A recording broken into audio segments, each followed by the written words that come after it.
Não existe mais lei, não existe mais direito no Brasil. E o retorno de uma situação, de um Estado de Direito, é a única coisa que pode salvar o futuro do nosso país. Pegue o caderno, pegue a caneta, sente firme na cadeira, porque o que eu vou mostrar a seguir é o retrato de um país que está perdendo o seu norte e caminhando a passos largos para uma tirania. Quando a lei deixa de valer para todos e passa a depender da vontade de quem segura a caneta nas mãos, a gente sabe que o Estado de Direito não existe mais, que ele está morrendo.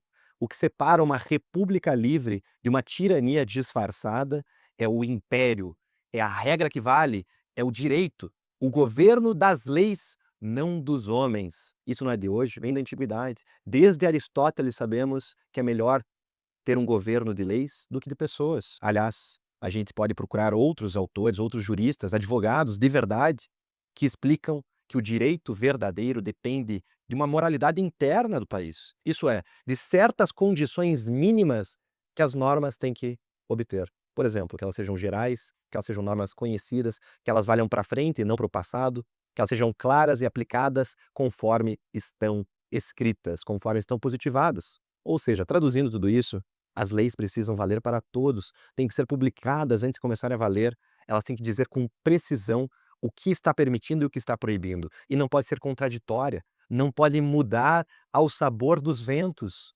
Ela deve ser cumprida exatamente como foi formulada. E nesse mesmo sentido, mais um autor, eu prometo que eu vou parar de citar gente, mas o Bruno Leone observa que o excesso de normas, o excesso de decretos que é o comum no Brasil e nas democracias modernas, acaba causando uma sobre-legislação e que você não sabe mais o que é previsível, o que que é lei e o que que não é. No Brasil a gente vive isso, e a liberdade agora depende não mais das leis, mas de quem interpreta elas. Em um país que fosse realmente regido por leis, o cidadão conseguiria saber de antemão o que ele pode falar e o que não pode, o que ele pode fazer e o que ele não pode, quais são as consequências dos seus atos, e confia que amanhã a mesma regra que vale para todos vai continuar a valer. Esses critérios que a gente falou do que é um Estado de Direito, o que é um império da lei, ele nos traz algumas perguntas razoáveis, que devem ser seguidas sempre. Teve publicidade da decisão, da norma que está sendo aplicada? Essa regra geral, ela foi escrita para atingir a quem? Ela está atuando retroativamente? Ela é ambígua? Enfim, a pergunta essencial é: o padrão é o mesmo para todos? E se quaisquer dessas perguntas que são feitas forem negativas, aí a gente tem uma situação em que a vontade dos governantes está trocando o que a lei afirma. A gente tem que distinguir finalmente aquilo que nós temos de política daquilo que temos de direito. E o quadro se torna preocupante quando a gente não consegue mais fazer essa distinção. Trago aqui o exemplo do Bismarck, um humorista. A questão não é se você gosta ou não do conteúdo das suas falas, dos seus vídeos, mas é verificar, existe base legal, clara, pública, se a decisão se apoiou realmente em uma regra geral previamente conhecida? Fake news sequer era crime quando ele foi preso. E, aliás, a prisão era proporcional para a sua prisão. O risco que ele causava à sociedade era proporcional para pedir que ele fosse preso. O fato é que as condições vacilam e a gente percebe que a lei, o direito é substituído pelo arbítrio. Felipe Martins, ex-assessor do Bolsonaro, mesma situação. As informações oficiais do governo americano, e isso já faz meses, demonstram que os fatos não eram aqueles que levaram à prisão dele. Ele não entrou no avião, ele não foi para os Estados Unidos, mas a prisão continuou. A norma não está sendo aplicada de forma igual para todos. Se a base fática cai e a decisão permanece, nós temos um abuso. Aliás, nas prisões e condenações relativas aos atos do 8 de janeiro, o problema também fica claro com base nesses critérios que nós trouxemos, porque foram medidas excepcionais transformadas em regra permanente, prisões preventivas que deveriam ser fundamentadas, deveriam ser revisadas periodicamente, que deveriam ser restritas apenas àquelas pessoas que realmente causam risco para o Brasil, mas se tornou regra e todos continuaram presos. Uma forma de punição sem sentença, com o devido processo legal, quebrado ao meio, um estado de exceção se formando no Brasil. O império da lei, o Estado do Direito, já não existe mais, e aí está a prova em relação ao Brasil.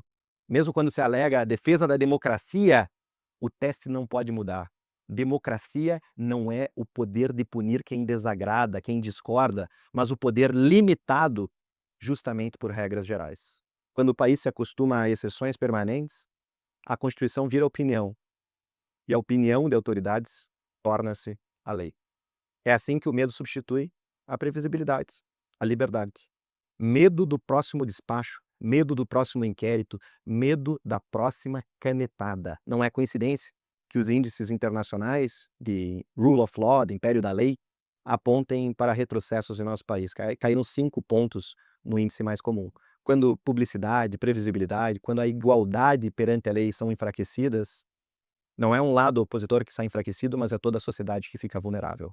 O arbítrio é contagioso e ele é pedagógico, ele ensina que vale a pena violar a regra até o dia que o violador se torna vítima.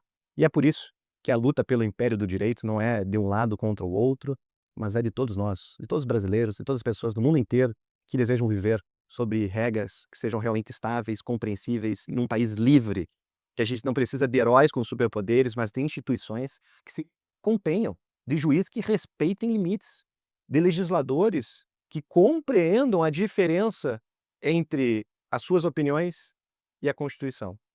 Precisamos de cidadãos que cobrem a aplicação uniforme das normas, porque o Estado do Direito não é o poder de quem escreve, mas é o direito de todos nós. O Brasil precisa reaprender Aristóteles, John Locke, Hayek, precisa escutar o que a Magna Carta escreveu há 800 anos, o que Dice e Leone, tantos autores falaram, que é melhor ter um governo do direito, um governo das leis, do que um governo dos homens. Essa é a linha que separa uma civilização do arbítrio, a cidadania da tirania.